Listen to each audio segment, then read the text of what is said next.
Fala galera, eu sou o Felipe, nós somos a Merim Erim e agora a gente vai começar mais um projeto que tem como ideia levar para vocês um pouquinho do que a gente constrói no nosso dia a dia. O Projeto Propósito vai contar com uma série de aulas onde a gente vai transmitir para vocês um pouquinho do que a gente faz no nosso dia a dia para que a gente possa viver bem fazendo o que a gente tanto ama. A ideia é que a gente possa passar para vocês um manual, um plano para vocês saírem de um estágio de equilíbrio e irem até o estágio em que a gente chama de descoberta desse propósito. Nessa primeira aula, a ideia é que a gente comece a entregar para vocês aqui uma promessa que vai ser a seguinte: a gente vai mostrar para vocês como é que funcionam os níveis de consciência e como é que a gente pode usar essa escala para que a gente possa conseguir destaque no nosso dia a dia, na nossa rotina. É importantíssimo a gente entender, antes até da gente começar, gente, que a ideia que a gente traz por trás disso tudo é a seguinte: tudo que a gente faz no nosso dia a dia é um resultado de coisas que já estão pré-programadas na nossa cabeça e na maioria das vezes a gente não para prestar atenção. A gente vai discutir cada uma dessas coisinhas para que a gente possa elevar o nosso nível de despertar, para que a partir do momento que a gente fique um pouquinho mais consciente, a gente consiga usar isso no nosso dia a dia.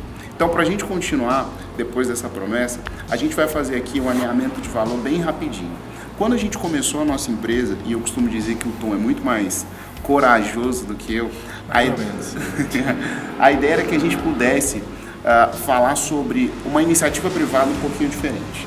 E aí, falando sobre iniciativa privada um pouquinho diferente, a gente conhecia uma referência nossa na época que era a Perestroika.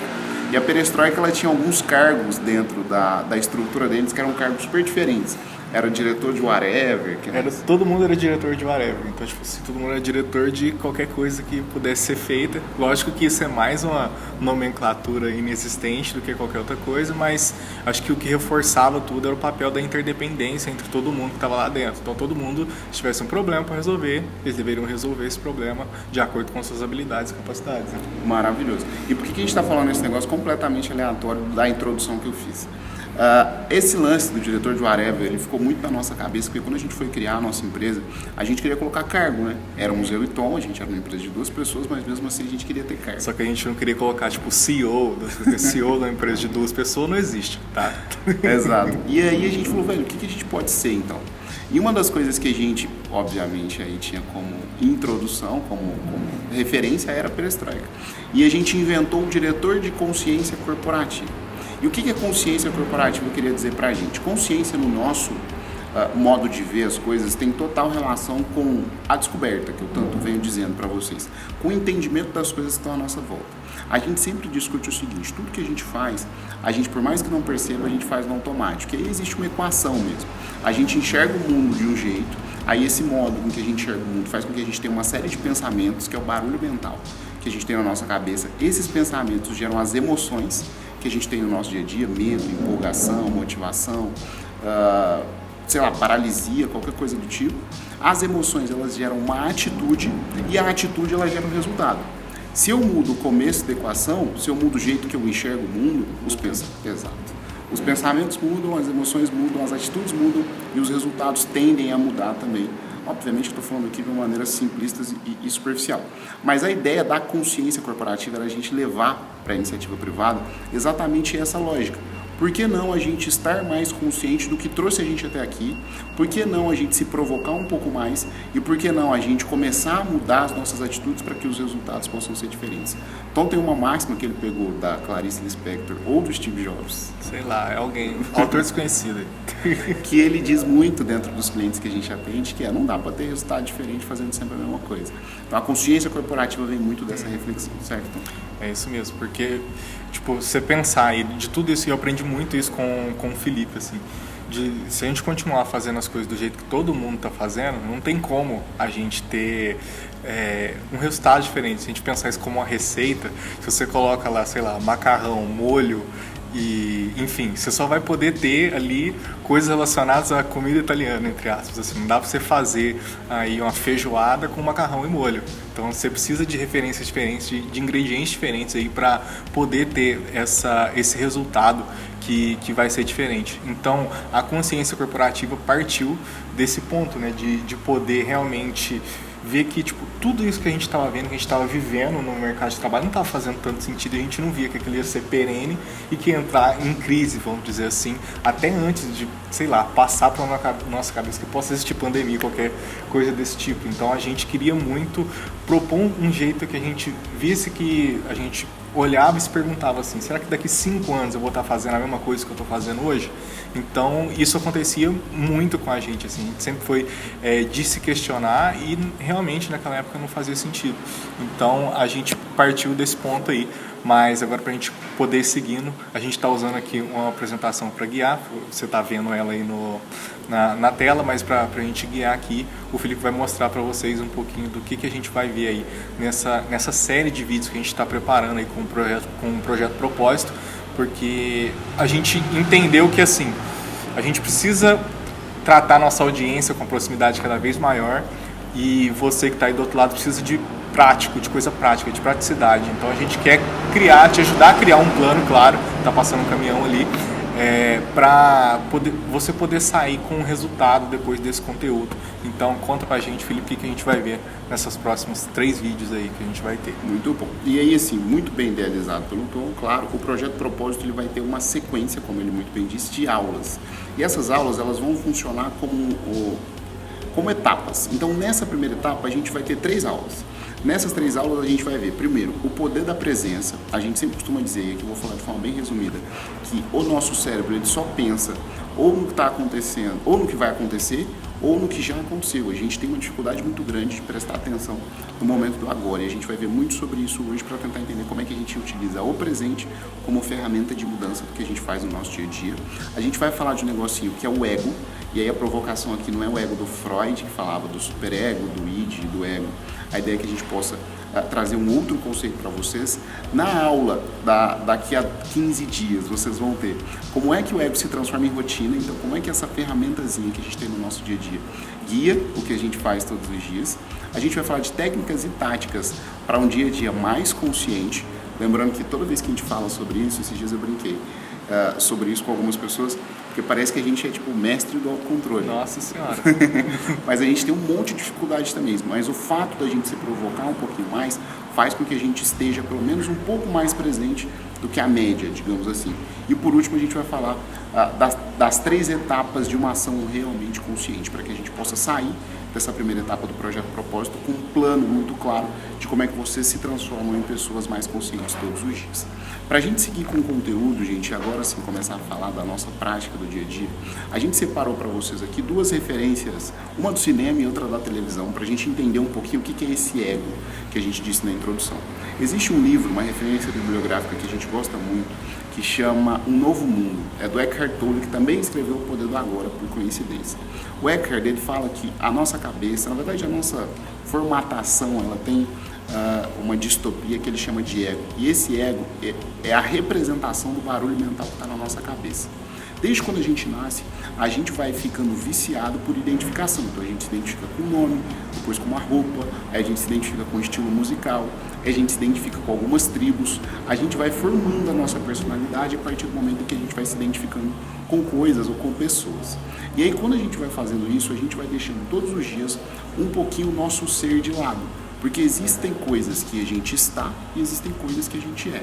Esse lance do estar está completamente ligado com essa visão de ego que o Eckhart fala. E aí, dentro desses 2 exemplos que a gente trouxe para vocês, eu queria que vocês prestassem atenção primeiro no primeiro, que é o Coringa. O Coringa, ele é o resultado de uma construção social. A gente diz muito isso nas reflexões com os nossos clientes. Ele é o resultado de uma sociedade que é caótica e de uma família que é caótica. Então você que está do outro lado, eu, o Tom, nós somos o resultado do que a gente vê em casa e do que a gente vê na rua. Se a gente para prestar atenção nisso, a gente entende, e é uma frase até de uma pessoa que a gente gosta muito, que é o Marcos, que participou com a gente do Propósito Cast, ele fala que nós somos o resultado dos livros que lemos, das pessoas que amamos e das viagens que fazemos. A gente é o resultado dos livros que lemos, das pessoas que amamos e das viagens que a gente faz. E é exatamente essa a lógica do Coringa. Só que a gente traz para um outro lado aqui, que é eu sempre esqueço o nome dele, Walter White. O Walter White, ele é ali dentro da série do Breaking Bad. Eu vou tentar falar sobre o Walter sem dar spoiler, né? Não, mas é uma série que já acabou faz mais de 5 anos, não tem problema dar spoiler. Se você não viu, o problema é seu. Mas vou tentar. Walter White, ele tinha ali Quando a série começa, ele é um professor de química super bem fracassado. Ele é um cara tipo assim, que é um gênio, mas não conseguiu fazer várias das coisas que ele tinha idealizado para a vida dele. Ele começa a se identificar com um personagem que é o Heisenberg, que é tipo, sei lá, um alter ego dele, uma representação imagética de quem ele acha que ele é. Ele se identifica tanto com Heisenberg que a série toda é um desmembramento dessa identificação que ele tem com o ego dele, com o barulho mental que está na cabeça dele. Então a lógica por trás dessa primeira reflexão, gente, é a gente entender o seguinte: na maioria das vezes o que a gente pensa, como eu disse no início também, direciona o jeito que a gente age. Só que esse pensamento, ele foi colocado dentro da nossa cabeça. Ele não é nosso. Então ele é ou a expectativa de uma outra pessoa, ou ele é a nossa expectativa projetada na personalidade de uma outra pessoa. E a gente precisa começar a entender que a nossa identidade não tem nada a ver com a identificação que é gerada a partir dela. Porque tudo, assim, por mais que a gente possa imaginar algum dia que a gente está pensando, está criando alguma coisa da nossa cabeça porque a gente tem um cérebro maravilhoso, não. Tudo que está dentro aqui é um resultado de referência que a gente teve desde pequenininho. Então tudo que a gente consome, que a gente põe para fora, né, é como se fosse o processamento de coisas que colocaram aqui anteriormente. Então eu tô lendo um livro que chama O Caminho do Artista. Acho que a gente até indicou ele na newsletter que a gente tem na Merim, inclusive se inscreva. E aí eu cheguei numa reflexão que, tipo assim, criatividade tem um monte de coisa, um monte de representação, de significado, mas pra mim, tipo assim, o que eu tô vendo é que, tipo, criatividade é a manifestação da nossa vivência no mundo, assim, que, tipo assim, cada pessoa recebe essa informação de um jeito.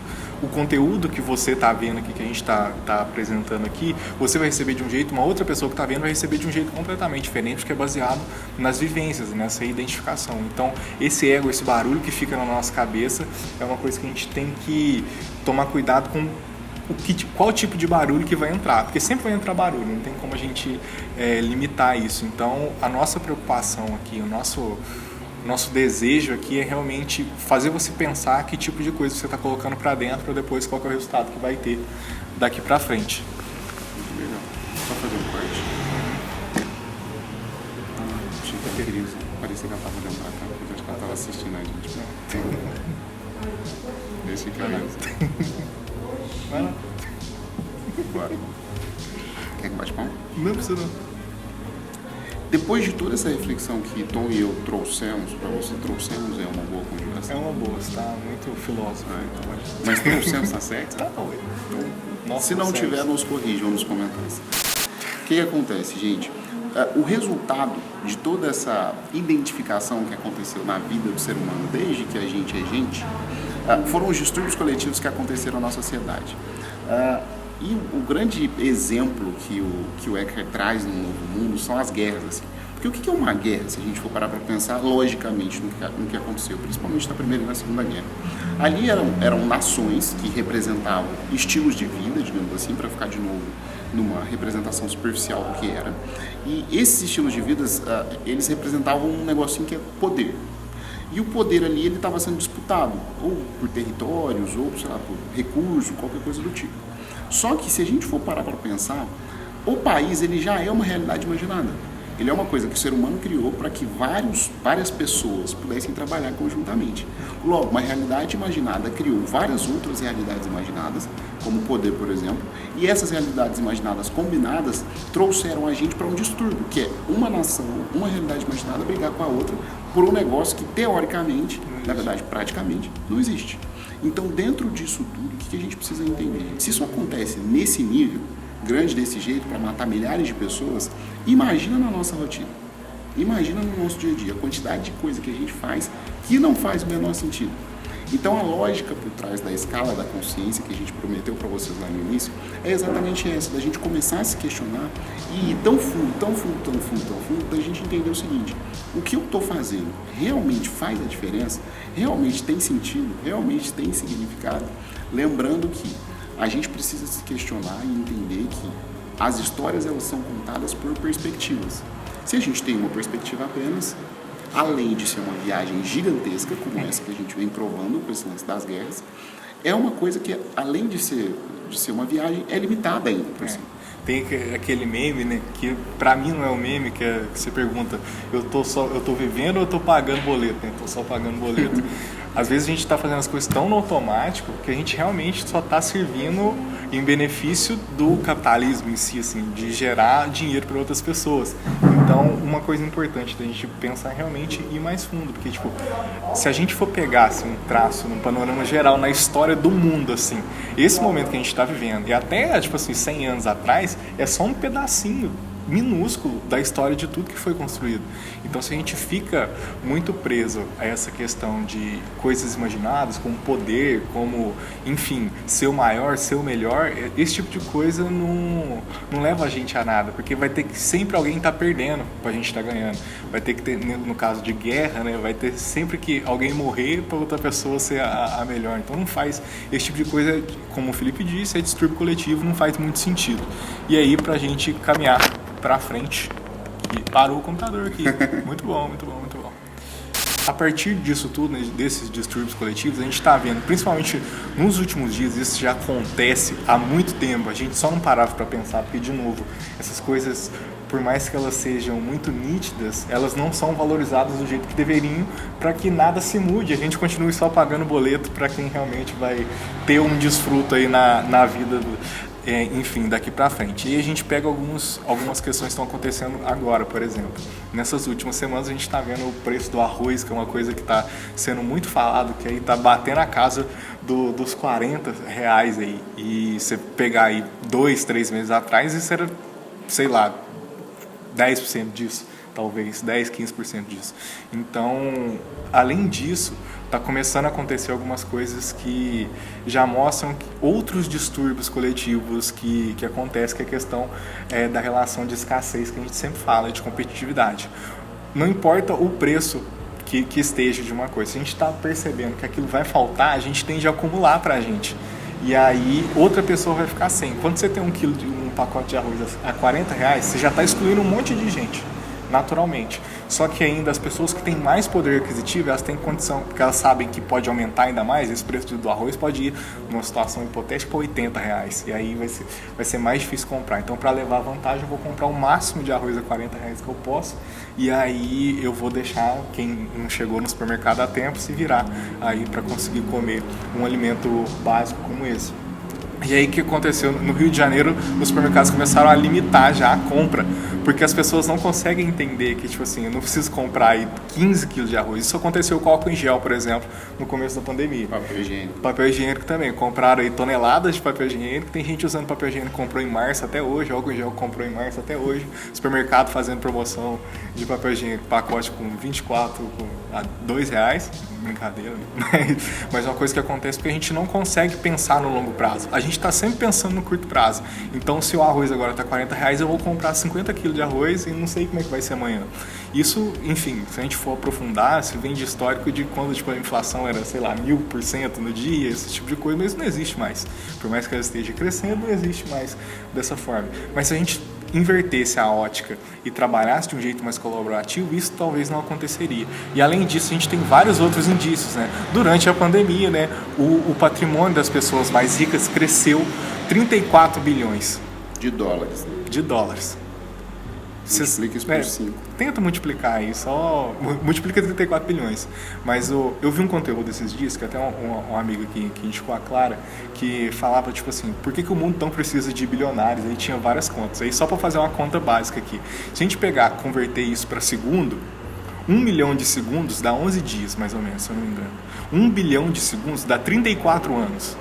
Então, tipo, faz a conta de 34 bilhões. Quanto que daria? Nem sei quantos mil anos ia dar. Isso, então... Desculpa te interromper, mas é muito louco isso, porque acontece isso com a gente, né? Como a gente vem de uma cultura que ensina a gente a valorizar quem ganha muito dinheiro e coisas do tipo, é como se a gente tivesse uma tara em quem tem muita grana, assim. E aí, esses dias eu tava vendo alguns conteúdos sei lá, nos stories do Instagram, assim, e algumas pessoas criando teorias dizendo que o Jeff Bezos vai ser a primeira pessoa a chegar em um patrimônio de $1 trilhão. Não vai ser a primeira. Ele teve o Mansa Musa, mas isso é uma outra discussão. E é tão maluco isso, que a gente, tipo assim, acha que realmente isso é sinônimo de, tipo, estamos numa sociedade bem sucedida. Mas eu comecei a perceber exatamente por conta dessa desconstrução que a gente tenta fazer continuamente, de que isso é mais um sintoma da falência do ser humano como espécie mesmo. Porque a gente vive numa realidade que é tão escassa, que uma pessoa acha que tem que acumular tanto, mais tanto, que ela tem o dinheiro que daria, sei lá, para quantas gerações viverem e, sei lá, ascenderem socialmente falando. E, de novo, eu só interrompi o raciocínio porque começou a me incomodar muito, assim, depois que a gente, de novo, desperta, né? Sim. Porque começa a fazer sentido o seguinte, gente, se tem uma pessoa com $1 trilhão de patrimônio, provavelmente, e aí eu não estou falando nem de fato, não, estou falando de probabilidade, existem várias outras pessoas, aos montes, que não têm o que comer. E numa sociedade com uma pessoa tem $1 trilhão, que é tipo assim, de novo, para ser gentil, mais do que suficiente para ela viver, e uma série de pessoas não tem nada, tipo assim, não é possível que quando a gente vê isso, a gente não se incomoda. Exatamente. E tipo, a gente está construindo um conteúdo que a gente tá sempre falando sobre ganhar bem, né? Fazendo o que gosta. Mas ganhar bem não é isso. Isso aí tipo assim, é um negócio desnecessário, sabe? A gente está pensando em trazer uma coisa que você consiga realizar aquelas coisas que fazem sentido para você e não que outras pessoas disseram que faz sentido. Então, tipo assim, não faz sentido ter $1 bilhão, não faz sentido ter $1 bilhão. Então a gente não precisa disso. O que a gente quer aqui é uma sociedade mais sustentável, mais digna, e a gente tenta construir isso a partir dos nossos conteúdos.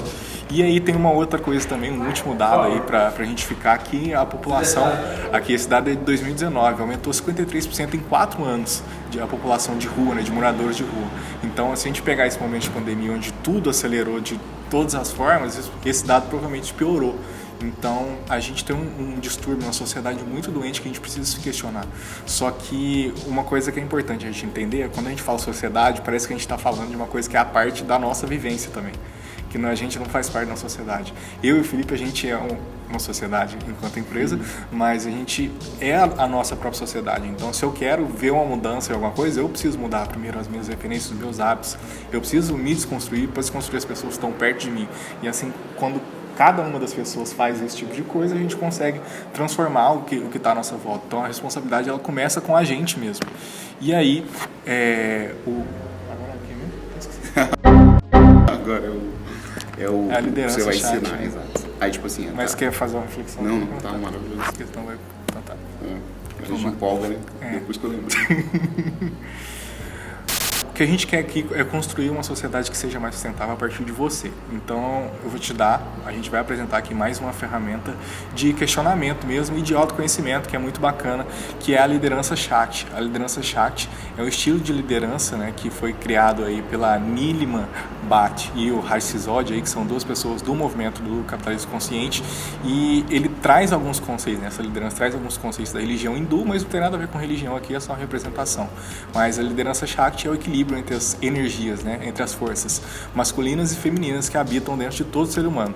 Então, a liderança Shakti é essa dualidade, essa combinação íntegra e sinérgica entre Shiva, né, que é a parte masculina que habita em todo ser humano, e Shakti, que é a parte feminina que habita em todo ser humano, também no estilo de liderar pessoas e a si mesmo. Porque tem uma coisa que a gente sempre fala com os nossos clientes, desde o ano passado, nos treinamentos, que assim, a gente, né, eu com o Felipe, a gente é duas pessoas muito novas, assim, né? O Felipe tem 25, eu também.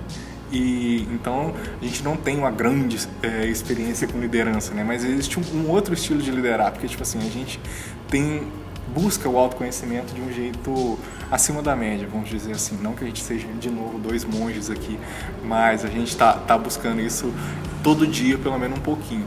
E uma coisa que a liderança Shakti fala muito é que não dá pra gente querer liderar uma outra pessoa, liderar um grupo sem liderar a gente mesmo. Se a gente não se conhece, a gente não vai conseguir conhecer o outro. Então a gente precisa desse equilíbrio, que é de dentro para fora. Não tem como você liderar uma pessoa sem se conhecer.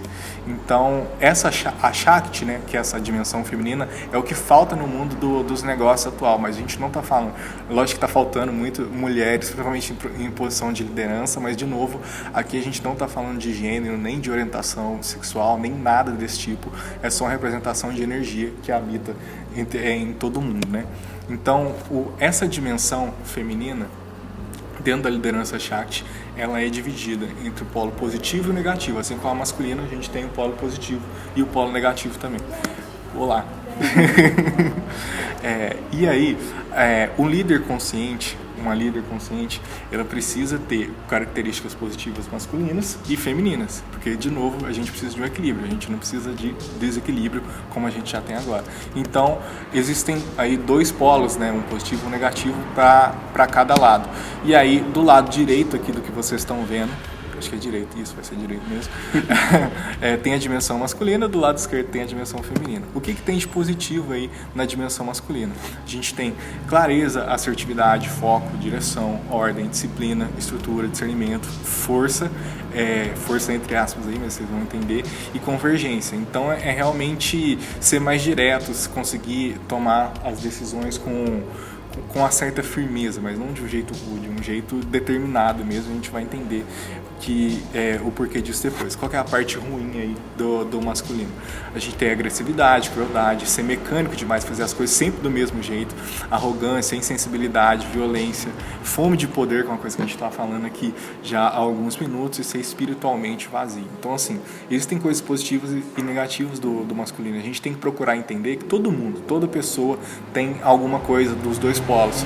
A gente tem que entender, se autoconhecer, e acho que isso é redundante, mas enfim, e aí buscar fortalecer aquilo que já é bom e melhorar aquilo que também você precisa, que está em falta. Então, identifique aí, vai rabiscando aí o que você acha que você é bom e precisa dar uma fortalecida, o que você acha que é ruim e precisa melhorar e identificar. E depois a gente tem a parte feminina, né, a dimensão feminina.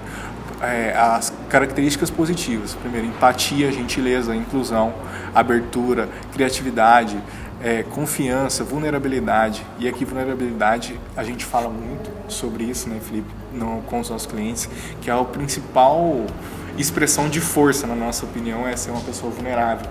Porque quando a gente se mostra como ser humano, né, que ninguém é perfeito, a gente está mostrando que a gente é forte de reconhecer que a gente precisa melhorar. Porque se a gente acha que é perfeito, a gente não precisa melhorar, e aí quem não cresce, quem não evolui, está morrendo aos pouquinhos. É uma coisa que a gente acredita bastante. E quando a gente está falando de liderança, principalmente de liderar pessoas, se um líder, né, pensa aí, provavelmente você já teve um líder que age dessa forma, que ele tem aquela postura de todo dia são ótimos dias, são excelentes dias, nada está errado na vida dele. Então, tipo, você não tem uma abertura, você não se sente confortável de chegar para aquela pessoa e falar que você tem um problema.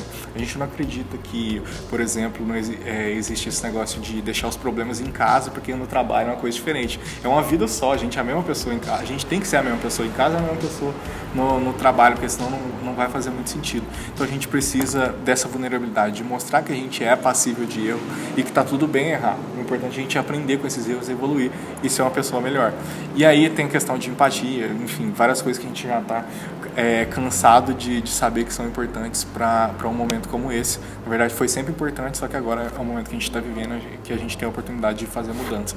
E a parte negativa dessa dimensão feminina, a gente tem ser muito sentimental, ser carente, dependente, ser explorado, não ter foco, agir só pelo sentimento e não pela razão. Então, por que é importante esse equilíbrio? Essa questão de ser muito sentimental, por exemplo, eu sou uma pessoa que é bastante sensível, assim, mas não é sensível só no sentido de chorar, eu tenho um pouquinho de dificuldade, né? Estou bem melhor do que antes dessa questão de agir, não naquele impulso, sabe? Às vezes acontece alguma coisa, o Felipe sabe disso melhor que eu, que às vezes eu ajo muito no impulso daquilo que eu estou sentindo na hora. Então isso melhorou bastante de um tempo para cá, mas ser sentimental não tem nada a ver com ser chorão ou ser qualquer tipo de sentimento que existe, você pode ser sentimental a partir dele, né? Que você falando isso, claro que tem relação direta também com maturidade emocional, que é uma coisa que a gente vai adquirindo com o decorrer da vida, das situações que acontecem, mas esses dias eu vi o contrário, assim, eu acho sempre importante a gente colocar esse paradoxo para a gente saber que existem coisas boas também nesse tipo de atitude movida pelo sentimento, porque a gente precisa começar a diferenciar o que é intuição do que é alguma outra coisa, porque às vezes a gente age no impulso porque a gente sabe que aquela coisa pode ser boa para a gente e para as pessoas que estão à nossa volta.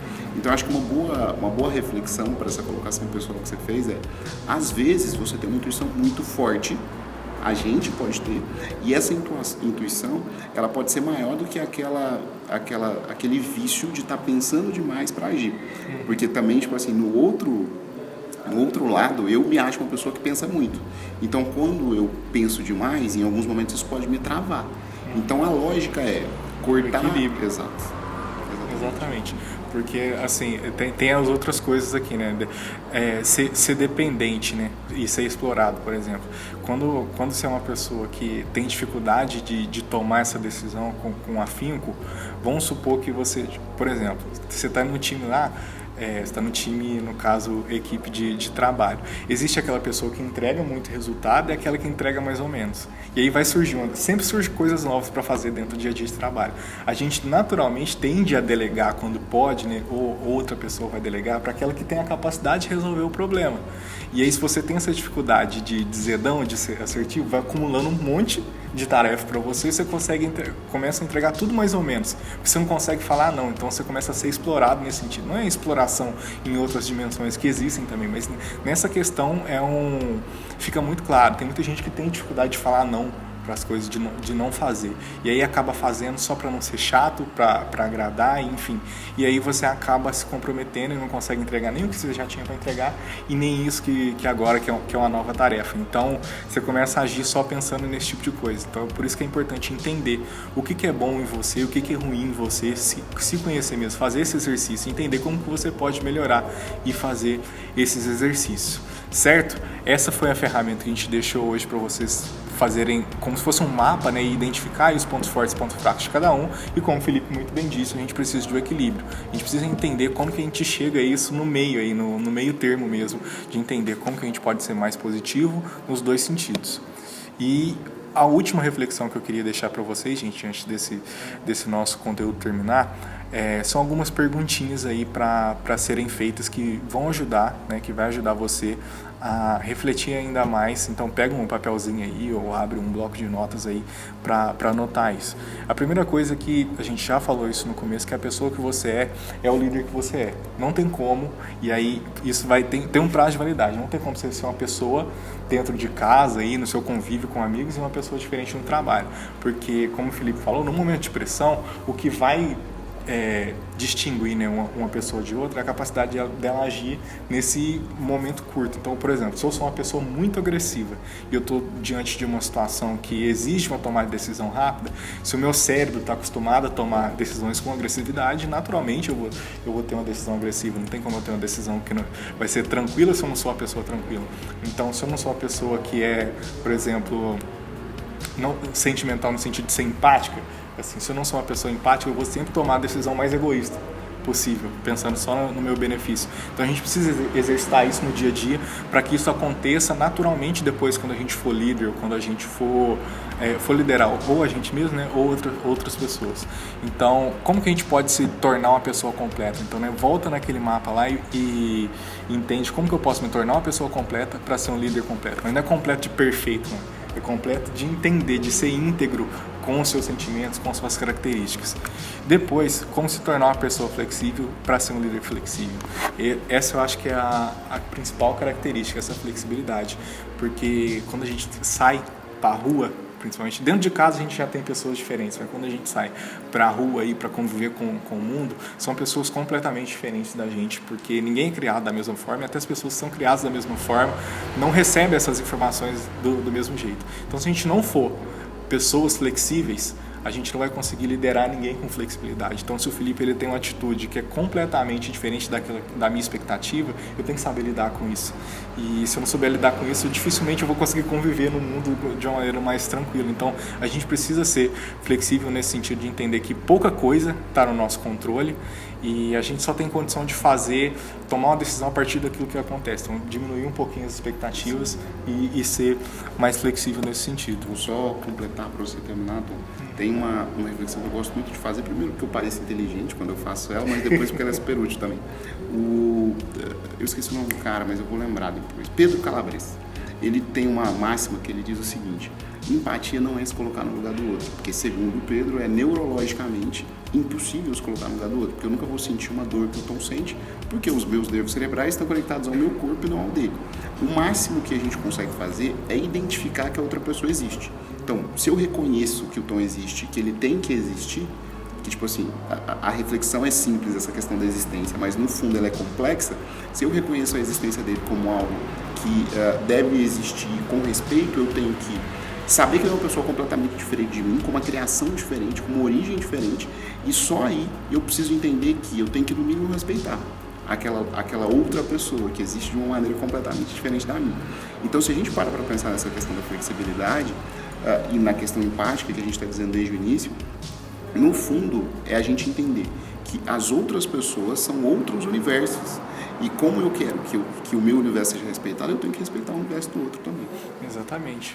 Acho que não preciso nem falar mais nada, que o Felipe finalizou muito bem, filosoficamente, como ele sempre gosta. E, por último, é a gente pensar como que a gente se conecta com um lugar que vai alimentar a gente continuamente. Aquela sensação da gente levantar da cama e se sentir energizado mesmo, né? Mas precisa ter um motivo. Isso pode ser o propósito, né? Que a gente fala muito, que é inclusive o objetivo da gente estar fazendo esse conteúdo. Mas pensa aí, o que você pode, tipo, se toda vez que sentir aquela sensação ruim de desânimo ou uma dúvida que bater, você tem que olhar e lembrar o porquê que você está fazendo o que você está fazendo e como que você se conecta com isso diariamente, assim, o que pode alimentar isso continuamente, para eu lembrar toda vez que eu estiver querendo meter o louco, querendo largar a mão de tudo, né? Você pensar, não, eu estou fazendo isso que eu estou fazendo por conta desse objetivo. Então é se perguntar mesmo, não tem como a gente passar uma receita, uma fórmula mágica aqui, a gente passa muito contexto, né? Mas você tem que descobrir isso, porque a gente não pode fazer isso por você, infelizmente gostaria muito de poder fazer por várias pessoas, mas isso é uma reflexão que tem que ser feita com você mesmo, certo? Muito obrigado por ficar com a gente aqui até agora, né? Você que assistiu até o final, foi bem bacana esse conteúdo, vão ter mais alguns aí a cada 15 dias aí nesse projeto nosso aí, que é o Projeto Propósito, para te ajudar a realmente viver bem fazendo aquilo que você gosta, porque chega de ser infeliz aí quando chega a segunda-feira.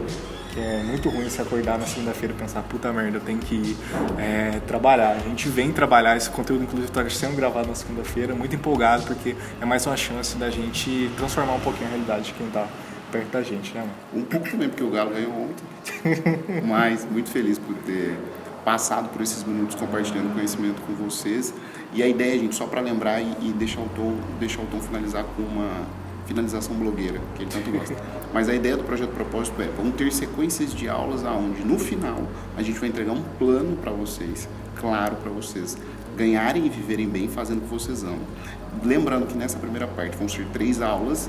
Nesse primeiro momento a gente falou sobre escala de consciência, sobre estar consciente um pouquinho mais todos os dias. Na próxima aula a gente vai falar sobre a continuação de tudo isso que foi entregue. Então estejam com a gente, porque esse conteúdo vai pro ar a cada 15 dias, como o Tom muito bem disse. É isso, gente. Então, assim, primeiro, já falei isso no conteúdo, se inscrevam na nossa curadoria de conteúdo. A gente tem uma curadoria semanal, a gente envia 4 conteúdos diferentes, 4 referências diferentes que ajudam a gente a construir tudo isso que a gente está fazendo. E a gente compilou as primeiras 100 referências, aí, 92 delas, num e-book, então você já pode baixar e automaticamente você vai estar inscrito na newsletter depois disso. Então baixe aí e eu vou pular esse negócio tudo aqui. E se inscrevam no nosso canal do YouTube. Aqui, você que ficou até aqui, por favor, o mínimo de retribuição que você pode dar é clicar aqui embaixo em se inscrever, deixa o joinha, compartilha com um amigo, com a amiguinha, dá pra você puxar assunto aí com uma pessoa que você está interessada sobre consciência, sobre esse tipo de coisa. Chega de falar só de coisas banais, vamos aprofundar aí a reflexão, que isso vai criar uma conexão bacana aí com essa pessoa que você está interessado.